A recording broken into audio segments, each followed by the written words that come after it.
Your mind is the steering wheel of your life. Where it turns, your future follows. But most people let their thoughts run wild, and then they wonder why their life feels so out of control. This is the story of someone who learned that the greatest power we have is the power to control our own mind. Kieran wasn't born fearless. He wasn't born focused.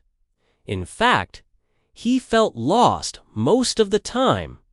Every single thought pulled him in a different direction. Every distraction stole his time. Every doubt controlled his decisions.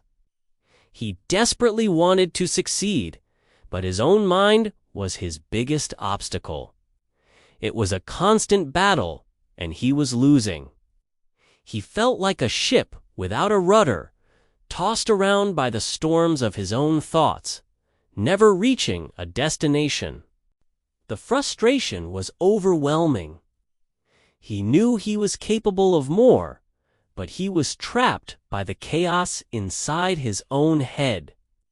One day, while wandering aimlessly through the village, Kieran saw an old carpenter named Saren. Saren worked with a kind of complete focus that was mesmerizing. Each cut of the saw was precise, each movement deliberate, as if nothing else in the world existed or could disturb him. He was a master of his craft, but more than that, he was a master of himself. Kieran, intrigued by this deep sense of peace and concentration, finally worked up the courage to approach him. "How can you stay so calm?" Kieran asked. "How do you focus so easily?" Saren paused his work, a gentle smile appearing on his face, and replied, "Because I control my mind." Saren continued, picking up a rough, unfinished piece of wood. "Your mind is like this piece of wood.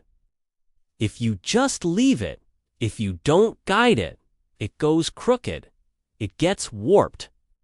But if you work with intention, if you apply steady pressure and careful cuts, you can shape it into anything you desire." Kieran didn't fully understand the depth of those words, but something in him resonated with the idea. It felt like a glimmer of hope. He kept coming back to the carpenter's workshop day after day, just watching, listening, and trying to absorb the old man's quiet wisdom. Finally, Saren decided it was time for Kieran's training to begin. He gave Kieran 3 simple, yet profound, challenges. The first was called the Quiet Minute. The rule was deceptively simple. Sit in complete silence for just 1 minute. But as soon as Kieran tried, his mind screamed. Thoughts of fear, worry, boredom, and endless excuses flooded his consciousness. He couldn't make it. He failed the first day, and the second, and the third. Saren, seeing his struggle, told him, "Your mind is loud because you have never trained it to listen. You have only let it shout." Kieran persisted.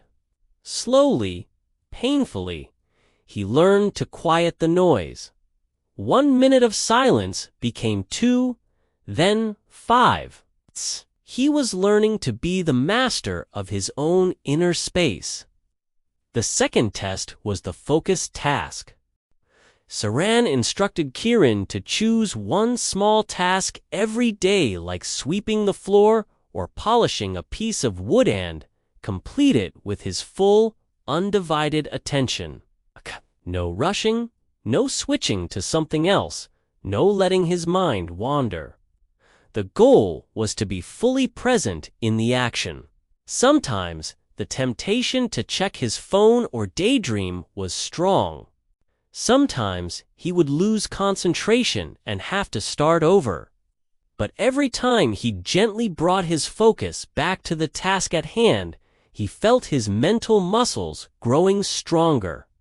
He was learning the art of single-minded dedication, a skill that had eluded him his entire life. The final test was the thought challenge, and it was by far the hardest. The instruction was this: whenever a negative thought appeared in his mind, he had to consciously and immediately replace it with a stronger, more positive one. The thought, "I can't do this," had to become, "I'll try my best." The thought, "I'm not good enough," was replaced with, "I'm improving every day." The despairing thought, "This is too hard," was transformed into the empowering thought, "This is training my mind to be stronger." It was a constant, moment-by-moment battle against years of ingrained negative patterns. But day by day, his thoughts began to shift. As his thoughts shifted, his confidence grew. And as his confidence grew, his actions started to change in powerful ways. Weeks turned into months. The transformation was remarkable. The boy who once avoided challenges at all costs now actively welcomed them as opportunities for growth. The mind that once controlled him, a wild and untamed force, was now being calmly and deliberately guided by him. He woke up early, studied with intense focus, and learned to ignore the distractions that used to derail him so easily. He realized something incredibly powerful. When you control your thoughts, you control your direction. And when you control your direction, you control your life. The chaos had been replaced with clarity. The self-doubt had been replaced with self-belief. One morning, Kiran stood before Saran, his heart full of gratitude. "Thank you," he said, his voice steady and clear. "You changed my life." But Saran just shook his head with that same gentle smile. "No," the old carpenter said softly. "You changed your life. I only showed you the door. You were the one who had the courage to walk through it.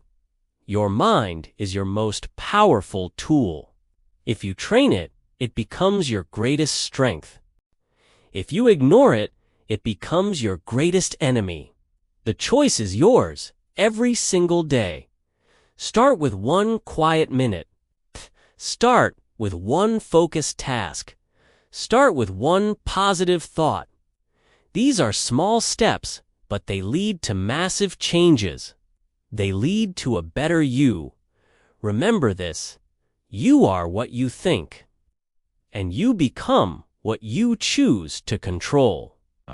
Control your mind, and you will control your future.